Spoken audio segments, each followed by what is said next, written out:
টাকা এমন একটা জিনিস যেটা না থাকলে আপনার কোনো মূল্য নেই। টাকা ছাড়া আপনার কোনো মূল্য নেই। টাকা আছে আপনার সব আছে। টাকা আছে আপনার ভাই আছে। টাকা আছে আপনার বউ আছে। টাকা আছে আপনার আত্মীয়স্বজন সব আছে। যার টাকা নাই তার কিছু নাই। টাকা আছে তো আপনি এলাকার কমিটির মেম্বার। টাকা আছে তো আপনি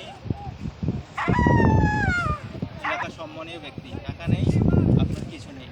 টাকার থাকলে আপনার যতটা মূল্য আছে, টাকা না থাকলে কুত্তার যে মূল্য আছে, আপনার অতটুকুই মূল্য নেই।